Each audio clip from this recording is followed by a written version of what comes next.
So hierarchical clustering, this is simply a tree. So where tree is a very familiar data structure for us. So where trees in computer science, it is completely different from the trees of a normal person. So we are not normal anymore. So in the real life, the trees has a root in the bottom, and it is growing up, and it is branching out. And at the end of those branches, we have leaves or some fruits. But for us, computer scientists, things are upside down. So roots on the top arrays, and it is branching down. And each time you're branching out to some degree, and at the end of the day, you have leaves at the bottom. And there is another important property. So while you are going up from the leaves to the root, you have only one parent. This is going to be sort of denied in special type of tree, which is a polytree. So in polytree, you have a subgraph like this, and some of these guys have more than two parents. So this is more like a graph structure, but this is still one extension of a tree data structure. So that is a polytree, but this is completely tangent from our topic. Well, anyhow, we are talking about just a regular tree that we are dealing with. And you can easily think of some kind of a taxonomy of some concept. So in the previous example, this tree is actually drawing out the categorization of animals. Animals can be separated in terms of if they have backbone or not. So one type of the animal is vertebrate, the other one is invertebrate. And those who had backbone, where they again can be grouped into fishes, reptile, or amphibious animal, or mammals. And invertebrate, where we have worm, insects, and some other types. And if you go downward, where maybe you can find out some specific types of fish. So maybe tuna, maybe where some salmon, or something like that. Reptile, where we have turtle as a reptile, and where snake, and so on, probably. I'm not so much familiar with types of different animals, but that's something you can think of. And this is what we eventually want to do with the hierarchical clustering. So this is a more tangible example. So in hierarchical clustering algorithm, we want to find out the groups of the data one by one. So starting with 6 different data points, A, B, C, D, E, F, where first thing you want to do is to find out the closest pair in your data set. So A, B are the closest, and D, E, they are the closest. So you want to group them, and at the same time, you want to do some bookkeeping. So on this side, you want to connect A and B, and D and C. Next step, try to find the next closest data pair. So B and C are the next closest pair. So you want to connect C and the previous group. So ABC now in one group. And you want to take the bookkeeping of that action. The next closest one is D and F. So you again want to make a connection and make the group. And eventually all of the data points, they are connected. So C and D, they are connected. That means you are connecting two different groups, A, B, C, and D, E, F eventually. So at the end of the day, you have this tree-like shape like we have drawn in the previous example. So this is something called as a dendrogram. So it represents the hierarchy of your data in terms of the closedness. So if you go to the lowest bottom, you can find out the closest pair, which is A and B or D and E. And if you go up, where you can find out where this is a big chunk of the data, big groups of the data. So where this is a sort of object that you want to draw from your data. Well, once you have dendrogram, well, this is almost it. So in hierarchical clustering, you want to make a cut. So it depends on how many clusters you want to find out. So if you want to find 2 clusters out of your data set, then you can make a cut after depth 1. So after depth 1, you have only 2 groups of the data. So eventually this first box become cluster 1, second box become cluster 2.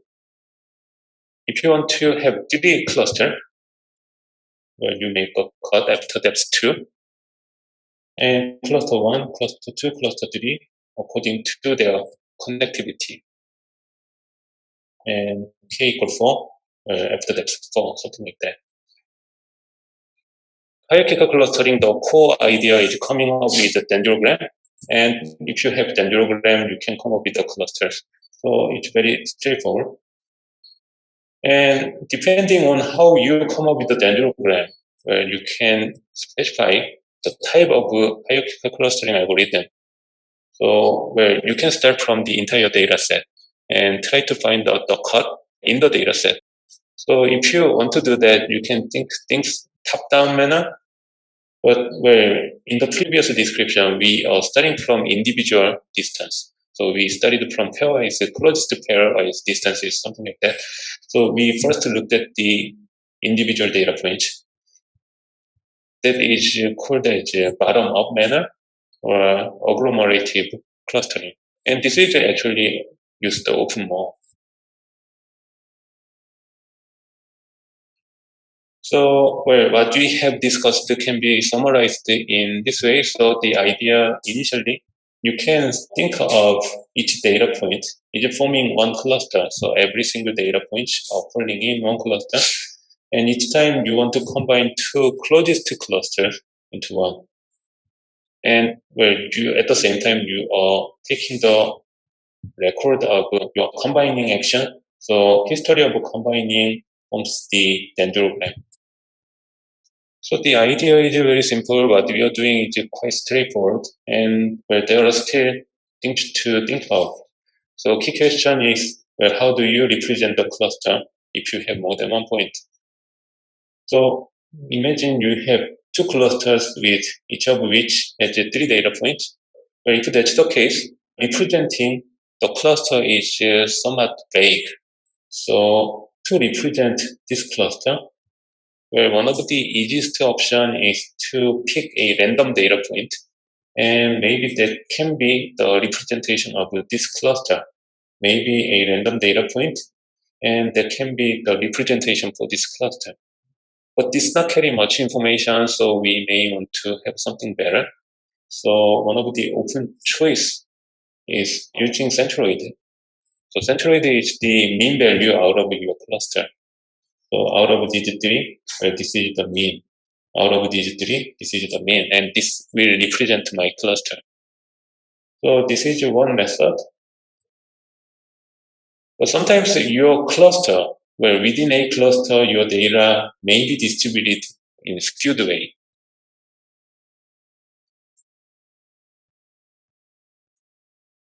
If that's the case, taking the mean is again sort of middle of nowhere. So you pointed out this is the representation of your cluster, but around this mean point, there is no data point. So that is problematic.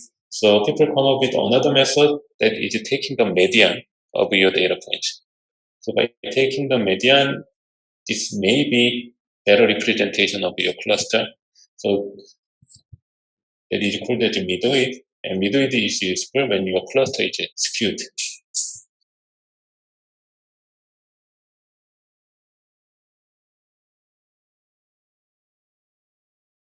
So the question is the definition of midweight. Midweight is the median.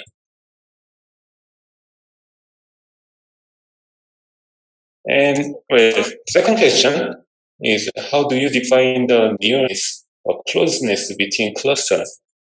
So, previously we defined the representation of each cluster. So maybe we can simply connect them to come up with the distance between 2 different clusters. So that is actually one of the methods that people usually use. So group of average link. This is one approach. But you can think things in different way. So maybe you can try to consider all different bipartite pairwise distance. So you want to connect, given this, you want to connect all of three. Given this, you want to connect all of three. Given this, you want to connect all of three. And try to choose the closest one. But if you do so, this is depending on your implementation, but your hierarchical clustering to become faster.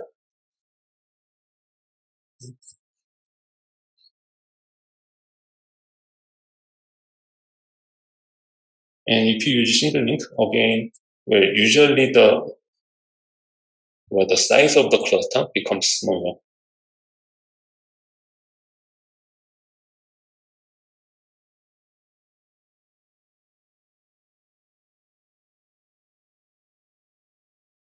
And the other approach that you can think of, so you can come up with two furthest pair across the two different clusters. And this may represent the distance between two different clusters. So that is called as a complete link. It is again depending on your implementation, your clustering algorithm would run slower.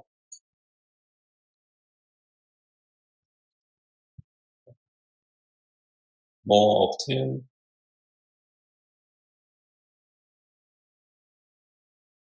still, this is not a statement we can give always, but more often it produces optimal clusters.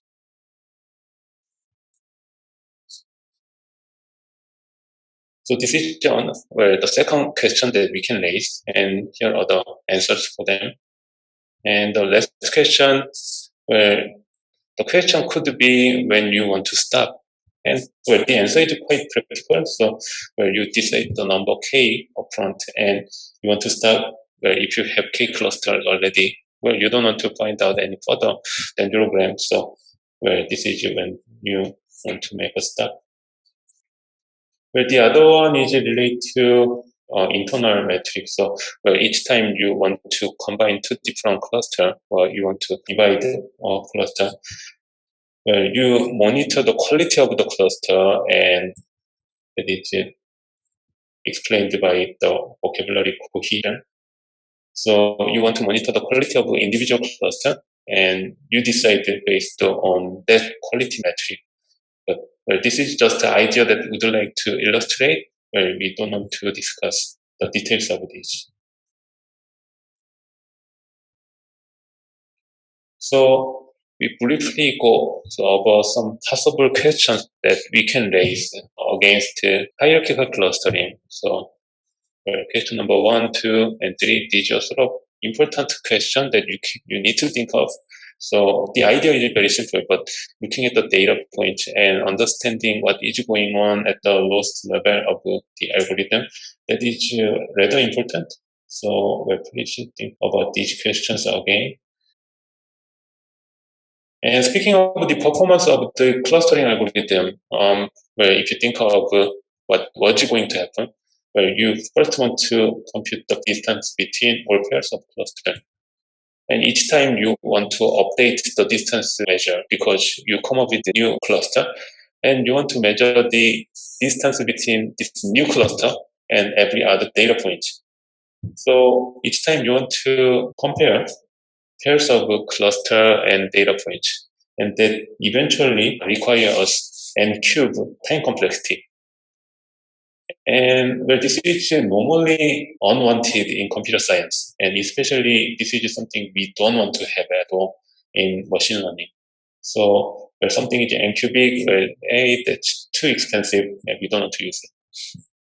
So this time complexity is big hurdle for hierarchical clustering. So this is used only when the data size is small. So this is some sort of limitation of this algorithm. But the algorithm is quite simple, and especially this dendrogram, giving us lots of good insights of your data, especially your data point number is small. then this dendrogram would be very helpful to visualize the relationship between individual data points. So in this example, we have sequences of, genetic sequences of some organ or some specimen. And some of them is taken from organs suffering from tumor. So where some of them are from tumor cell. And some of them are normal organ cells. So some where they are benign or they okay. And we want to compare the genetic sequence between these two specimens. Well, if you do so, we can divide one big chunk of the data points. They are normal. And another big chunk of the data points, they are suffering from tumor. So, well, this big difference that we want to find out, they can be a clean cut. We can separate them in really nice clusters. Well, that's not pretty much it though. So we can go further inside.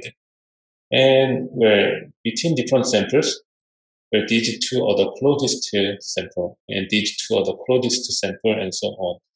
So maybe between tumor cell, maybe there are some kind of difference between the closedness and this type of sample where they should be treated in similar way, where these patients should be treated in another procedure, where something like that. So we can think of the kind of additional insight from the dendrogram, and at the same time playing with this map of correlation.